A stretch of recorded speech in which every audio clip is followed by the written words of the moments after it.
नाशिक शहर पोलिसांनी धाडसी, संयमी आणि अत्यंत कौशल्यपूर्ण तपास करत आंतरराज्यीय दरोडेखोर टोळीचा पर्दाफाश केलाय.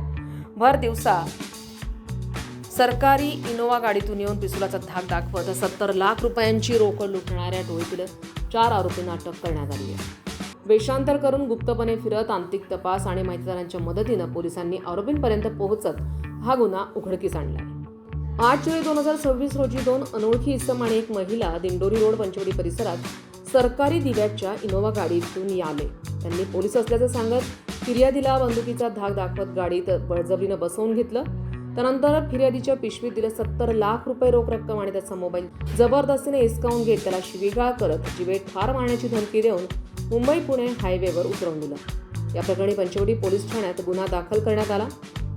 हा गुन्हा गंभीर आणि संवेदनशील स्वरूपाचा असल्यानं गुन्ह्याचा तत्काळ तपास करून आरोपींचा शोध घेण्याबाबत आदेशित करण्यात आलं. त्यानंतर पोलिसांनी अत्यंत नियोजनबद्ध पद्धतीने तपास सुरू केला. वेषांतर करून आरोपींच्या हालचालींवर गुप्तपणे लक्ष ठेवण्यात आलं.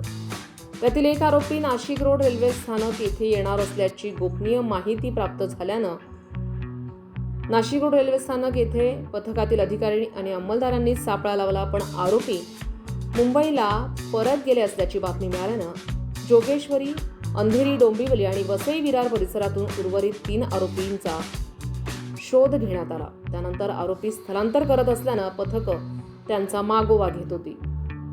तांत्रिक विश्लेषण, सीसीटीव्ही फुटेज, माहितीदारांचं जाळं आणि सातत्यपूर्ण पाठपुरावा यांच्या आधारे आरोपींचं ठिकाण निश्चित करण्यात आलं आणि अखेर गुन्हे शाखेच्या पथकानं सापळा रचत 4 आरोपींना जेरबंद केलं. उमाशंकर प्रेमशंकर वर्मा, वय वर्ष 40, राहणार उत्तर प्रदेश. सुजित कुमार राजकिशोर दुबे, वय वर्ष 32, राहणार मोतीनगर, सिंद्री, धनबाद, झारखंड. निलेश अशोक पक्का, वय वर्ष 27, महाकाली मंदिराजवळ, नागेबंदर, वसई आणि संगीता हंसराज अहिरे, वय वर्ष 43, कोणार्क नगर, नाशिक, राहणार जळगाव. या आरोपींना ताब्यात घेण्यात पोलिसांना यश आलं. आरोपींकडून 55,10,000 रुपये रोख रक्कम तसंच गुन्ह्यात वापरलेली सरकारी दिवा असलेली गोल्डन इनोवा कार, रिव्हॉल्व्हर सदृश्य शस्त्र, एक MP5 रायफल अग्निशस्त्र सदृश्य शस्त्र जप्त करण्यात आले. तसंच आयकर विभाग, गृह विभाग, CBI, anti corruption bureau, railway विभाग यांचे बनावट ओळखपत्र आणि बनावट रेल्वे पास तसंच विविध सरकारी रबरी बनावटी शिक्के असा एकूण 82,10,000 रुपये किमतीचा मुद्देमाल जप्त करण्यात आलाय. या कारवाई दरम्यान पोलीस उपनिरीक्षक चेतन श्रीवंत, पोलीस हवालदार महेश साळुंखे, राहुल पालखेडे, अप्पा पानवळ, मुक्तार शेख यांनी तांत्रिक विश्लेषणाची जबाबदारी सांभाळली. तर वेषांतर करून आरोपी ताब्यात घेणारं पथक आहे. पोलीस उपनिरीक्षक दत्तात्रय पोटे, पोलीस हवालदार विशाल काठे, प्रशांत मरकड, मिलिंद सिंग परदेशी, उत्तम पवार, पोलीस अंमलदार राम बर्डे, गोरक्ष साबळे, सुनील भोसले, पोलीस अंमलदार अनुजा येवले, पोलीस हवालदार सुखराम पवार, मुश्रीफ शेख. मुद्देमालाची रिकव्हरी पथक आहे. पोलीस उपनिरीक्षक रमीज शेख, पोलीस हवालदार विशाल देवरे, नाझिम खान पठाण, पोलीस अंमलदार मनीषा सरोदे. सायबर तपास पथकामध्ये समाविष्ट होते सहाय्यक पोलीस निरीक्षक विश्वास चव्हाणके, समीर चंद्रमोरे, दीपक दिवटे, धनंजय शिंदे, कैलास चव्हाण. सहाय्यक पोलीस आयुक्त गुन्हे शाखा संदीप मेटके यांच्या मार्गदर्शनाखाली गुन्हे शाखा युनिट क्रमांक 1 नाशिक शहर वरिष्ठ पोलीस निरीक्षक डॉक्टर अंचल मुद्गल व युनिट 1 मधील अधिकारी व अंमलदारांनी केली आहे. संविधान न्यूज, नाशिक. 8/7/2026 को पंचवटी पुलिस स्टेशन के ज्यूरिसडिक्शन में 2 अननोन जो पर्सन्स थे और एक महिला उनके साथ, इन्होंने एक बिजनेसमैन थे, उनको बंदूक दिखाकर उनके पास जो 70 लाख रुपए का अमाउंट था उनको लूट लिया था। और जो फिर्यादी है उनके FIR के हिसाब से पुलिस स्टेशन पंचवटी में क्राइम रजिस्टर नंबर 375/2026 BNS के अलग अलग जो सेक्शन है उसके हिसाब से और आर्म्स एक्ट के हिसाब से ये रजिस्टर किया हुआ था। जो आरोपी आए थे उनके पास इनोवा कार और उसके ऊपर एक दिया जो था रेड लाइट लगाया हुआ था और उन्होंने बताया था कि वो पुलिस है और पुलिस का जो धमकी देके ये लूट लिया था। तो ये बहुत ही सीरियस मैटर था और उस हिसाब से हमारे सीपी साहब ने क्राइम यूनिट और क्राइम के डीसीपी एसीपी सबको ऑर्डर दिया, आदेश दिया कि ये तुरंत उसका डिटेक्शन होना चाहिए। और ये आदेश के मुताबिक क्राइम यूनिट के पीआई श्री मुदगल साहब और उनकी पूरी टीम, इन्होंने टेक्निकल एनालिसिस, ह्यूमन इंटेलिजेंस और अदर इंफॉर्मेशन के सोर्स के एनालिसिस करके ये क्राइम को डिटेक्ट किया है। इसमें से 4 आरोपियों को अरेस्ट किया है, जो कि उमाशंकर प्रेमशंकर वर्मा जो उत्तर प्रदेश से, सुजीत कुमार राजकिशोर दुबे जो झारखंड से, और नीलेश पका जो वसई का है, और एक उनके साथ एक लेडी संगीता अंशराज आहिरे जो कोणार्क नगर नासिक में रहती है लेकिन वो जलगांव की है। इन सबको अरेस्ट किया। उनके पास से 55,10,000 का कैश और कार और जो वेपन्स थे, ये सब कुल मिला के 82,000 10,000 रुपए का मुद्देमाल रिकवर किया है और आरोपियों को अरेस्ट किया है। सभी आरोपियों का क्रिमिनल रिकॉर्ड है क्या? अभी उसका इन्वेस्टिगेशन चल रहा है। इन्वेस्टिगेशन के बाद पता चलेगा उनका और क्या क्रिमिनल रिकॉर्ड है। इगतपुरी पुलिस स्टेशन के एरिया में 12 तारीख को इवनिंग में जो एक घटना हुई, इस अनुचित घटना के अकॉर्डिंगली जो है वो पहले अंबड़ पुलिस स्टेशन में 0 नंबर से जो एफआईआर रजिस्टर हुआ, उसको अकॉर्डिंगली वो तुरंत हमने वीडियोस और बाकी टेक्निकल एनालिसिस करके इसमें हमने 9 आरोपी अभी तक निष्पन्न किए हैं, जो कि एफआईआर में 6-7 आरोपी थे। बट इसमें जो शेल्टर देने वाले आरोपी है या फिर एसोसिएट्स है जिनको इन्होंने हेल्प किया था, वो भी हमने इसमें आरोपी की है और अभी तक हमने 9 आरोपी इसमें ताबे में लिया है। इस पे आगे की जो कार्रवाई है वो आगे की कार्रवाई चल रही है। बाकी हमारी टीम जो है वो भिवंडी है, वाड़ा है और जो भी बाकी एरिया है जहां जहां हमको लगता है उस एरिया में हमारी टीम अभी कार्यरत है और वो टीम भी बाकी जो आरोपी है, जो भी निष्पन्न हुए आरोपी है, उस आरोपी को हम जल्दी से जल्दी पकड़ेंगे।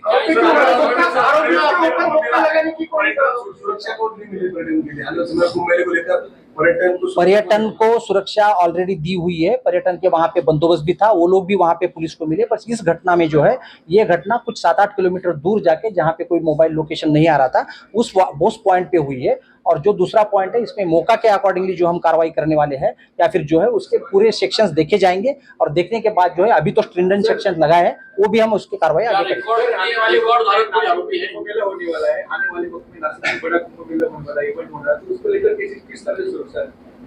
देखिए, सुरक्षा व्यवस्था जो है, सुरक्षा व्यवस्था ऑलरेडी पुख्ता है।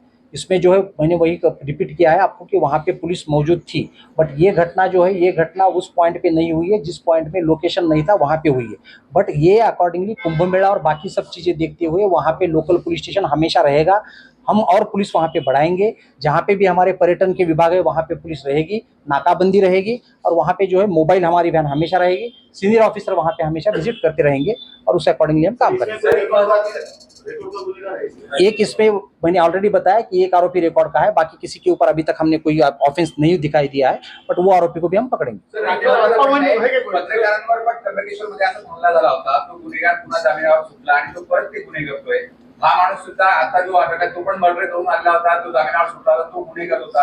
एका पोलीस हवालदारावर पण त्याने 8 दिवसापूर्वी गुन्हा केला होता, एक गाडी घातली होती असं समजतंय। तर हे आधीच आपण म्हणजे एखादी घटना घडल्यानंतर आपण त्याच्यावर वॉच का ठेवलं जात नाही अशा सगळ्या गुन्हेगारांवर? आपण प्रत्येकावरती गुन्हेगार जे असतात त्या गुन्हेगारावरती आपण प्रिव्हेंटिव्ह ऍक्शन घेतच असतो, परंतु प्रिव्हेंटिव्ह ऍक्शन घेतल्यानंतर सुद्धा अशा प्रकारचा जर गुन्हा झाली तर आपल्याकडे ब्रीच ऑफ बॉन्ड बाकीचे सगळे काही वेगवेगळे पर्याय आहेत, त्या सगळ्या कायदेशीर पर्यायाचा आपण अवलंब करू। अंबड पोलीस स्टेशन मध्ये मदत in the sense, Ambad police स्टेशनची मदत हा मुद्दा जो आहे, अंबड पोलीस स्टेशन मध्ये हे सगळ्यात पहिल्यांदा फिर्यादी जे आहे ते फिर्यादी त्या ठिकाणून निघाल्यानंतर अंबड पोलीस स्टेशनला हे पहिल्यांदा फास्ट त्या ठिकाणी आले। अंबड पोलीस स्टेशनला हा रात्री गुन्हा रजिस्टर झाला। अंबड पोलीस स्टेशनला रजिस्टर झाल्यानंतर आपल्याकडे तो गुन्हा जो आहे तो ट्रान्सफर झाला, त्याबरोबर लगेचची कारवाई सुरू झाली। हे म्हणणं जे आहे ते रास्त नाही आहे, हे म्हणणं अत्यंत चुकीचं आहे। अशा प्रकारे इगतपुरी पोलीस स्टेशनला ते आलेले नव्हते। आपण कंप्लेंटशी मी स्वतः बोललेलो आहे। कंप्लेंट हे पहिल्यांदा आपल्याकडे 112 ची जी व्हेकल आहे त्या व्हेकलनी त्यांच्याशी संपर्क केला। संपर्क केल्यानंतर ते एवढे फास्ट मध्ये होते की वाडीवरून ते फास्ट पुढे निघून आले आणि त्याच्यामुळे त्यांनी अंबडला जाऊन तक्रार दिली। माझं कंप्लेंटशी बोलणं झालेलं आहे। आपलं म्हणणं जे आहे ते अत्यंत चुकीचं आहे। इथे जे हॉटेल्स आहेत, ते ढाबे आहेत, तिथे राजरोसपणे दारू पिली जाते, दारू दिली जाते, आणि मटणाची दुकानाच्या नावाखाली मोठ्या प्रमाणात तिथे मद्यपींचा वावर पाहायला मिळतो. ग्रामीण पोलिसांकडनं पुढच्या काळामध्ये अशा घटना टाळण्यासाठी काय कारवाई केली जाणार आहे? तर याच्यामध्ये आपण अगोदरपासूनच ही कारवाई जी मद्यपींचा आणि ह्याच्या संदर्भातली आपण कारवाई ठोस प्रमाणे करतो आहोत. तुम्ही आपण ज्या वेगवेगळ्या ठिकाणची जी आहेत, आपल्याकडे 2 महत्त्वाचे ठिकाणं आहेत, पहिने परिसर असेल किंवा बाहुली डॅम असेल, तर त्या ठिकाणची आपण ही कारवाई दारू पिणाऱ्या इस्मांवर आपण कारवाई करतो. आपण नाकाबंदी पण लावलेली आहे. नाकाबंदीच्या अनुषंगानं आपले फिक्स पॉईंट पण असतात आणि त्याच अनुषंगानं जे आहे ते पर्यटकांसाठी आता विशेष ह्याच्यामध्ये पुन्हा आणखी त्या ठिकाणी अशा प्रकारचे जे महत्त्वाचे पॉईंट्स आहेत त्या ठिकाणी आपण बंदोबस्त जो आहे तो बंदोबस्त आपण वाढवणार आणि एकंदरीत जे आहे ते कुठल्याही पर्यटकांना घाबरण्याचं काही कारण नाही. अशा प्रकारची घटना जी आहे ती घटनेची पुनरावृत्ती कुठे होणार नाही आणि अचानक काही घटना तयार होणार नाहीत त्या संदर्भानं आपण पूर्ण प्रिकॉशन त्या ठिकाणी घेऊ. हे जे आरोपी आहेत हे आरोपी आपल्याला पहिल्यांदा आपण जेवढा काही आपल्याकडे व्हिडिओ आला, आरोपींची ओळख कोणाची नव्हती. आपण व्हिडिओच्या माध्यमातून त्याचप्रमाणे टेक्निकल अनालिसिसची मदत घेऊन आपण रात्रभर त्या ठिकाणी प्रत्येक व्हिडिओ प्रत्येक बारकाईनं बघून आणि टेक्निकल अनालिसिस करून आपण याच्यामध्ये कोण कोण लोक इन्व्हॉल्ड आहेत त्या सगळ्या लोकांची माहिती आपल्याला पहिल्यांदा त्या पद्धतीने मिळाली. त्यानंतर आपण वेगवेगळ्या आरोपींना जे आहेत ते वाड्याचा परिसर, भिवंडीचा परिसर, त्याचबरोबर जे आहे ते एका ठिकाणी लॉजमध्ये जे होते ते दुसऱ्याच्या नावाने जाऊन राहिलेले होते, त्या अनुषंगाने आपण सगळे प्रयत्न करून ह्या आरोपींना जे आहे ते आपण ताब्यात घेतले. इगतपुरी पुलिस स्टेशन के एरिया में 12 तारीख को इवनिंग में जो एक घटना हुई, इस अनुचित घटना के अकॉर्डिंगली जो है वो पहले अंबड़ पुलिस स्टेशन में 0 नंबर से जो एफआईआर रजिस्टर हुआ उसको अकॉर्डिंगली वो तुरंत हमने वीडियोस और बाकी टेक्निकल एनालिसिस करके इसमें हमने 9 आरोपी अभी तक निष्पन्न किए हैं, जो कि एफआईआर में 6-7 आरोपी थे, बट इसमें जो शेल्टर देने वाले आरोपी है या फिर एसोसिएट्स है जिनको इन्होंने हेल्प किया था वो भी हमने इसमें आरोपी की है और अभी तक हमने 9 आरोपी इसमें ताबे में लिया है. इस पे आगे की जो कार्रवाई है वो आगे की कार्रवाई चल रही है. बाकी हमारी टीम जो है वो भिवंडी है, वाड़ा है और जो भी बाकी एरिया है जहां जहां हमको लगता है उस एरिया में हमारी टीम अभी कार्यरत है और वो टीम भी बाकी जो आरोपी है, जो भी निष्पन्न हुए आरोपी है, उस आरोपी को हम जल्दी से जल्दी पकड़ेंगे.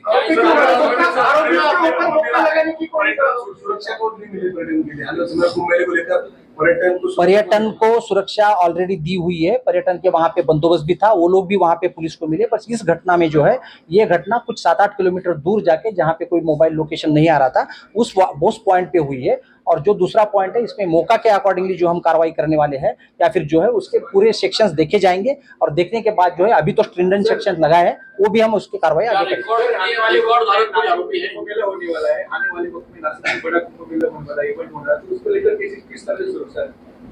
देखिए सुरक्षा व्यवस्था जो है, सुरक्षा व्यवस्था ऑलरेडी पुख्ता है. इसमें जो है मैंने वही रिपीट किया है आपको कि वहाँ पे पुलिस मौजूद थी, बट ये घटना जो है ये घटना उस पॉइंट पे नहीं हुई है जिस पॉइंट पे लोकेशन नहीं था वहाँ पे हुई है. बट ये अकॉर्डिंगली कुंभ मेला और बाकी सब चीज़ें देखते हुए वहाँ पे लोकल पुलिस स्टेशन हमेशा रहेगा. हम और पुलिस वहाँ पे बढ़ाएंगे. जहाँ पे भी हमारे पर्यटन के विभाग है वहाँ पे पुलिस रहेगी, नाकाबंदी रहेगी और वहाँ पे जो है मोबाइल हमारी वैन हमेशा रहेगी. सीनियर ऑफिसर वहाँ पे हमेशा विजिट करते रहेंगे और उस अकॉर्डिंगली हम काम करेंगे. एक इसमें मैंने ऑलरेडी बताया कि एक आरोपी रिकॉर्ड का है, बाकी किसी के ऊपर अभी तक हमने कोई ऑफेंस नहीं दिखाई दिया है, बट वो आरोपी को भी हम पकड़ेंगे. पत्रकारांवर पण त्र्यंबकेश्वरमध्ये असा हमला झाला होता, तो गुन्हेगार पुन्हा जामिनावर सुटला आणि तो परत ते गुन्हे करतोय. हा माणूस सुद्धा आता जो अटक आहे तो पण मर्डर करून आणला होता, तो जामिनावर सुटला होता, तो गुन्हेगार होता. एका पोलीस हवालदारावर पण त्याने 8 दिवसापूर्वी गुन्हा केला होता, एक गाडी घातली होती असं समजतंय. तर हे आधीच आपण म्हणजे एखादी घटना घडल्यानंतर आपण त्याच्यावर वॉच का ठेवलं जात नाही अशा सगळ्या गुन्हेगारांवर? आपण प्रत्येकावरती गुन्हेगार जे असतात त्या गुन्हेगारावरती आपण प्रिव्हेंटिव्ह ऍक्शन घेतच असतो, परंतु प्रिव्हेंटिव्ह ऍक्शन घेतल्यानंतर सुद्धा अशा प्रकारचा जर गुन्हा झाली तर आपल्याकडे ब्रीच ऑफ बॉन्ड बाकीचे सगळे काही वेगवेगळे पर्याय आहेत, त्या सगळ्या कायदेशीर पर्यायाचा आपण अवलंब करू.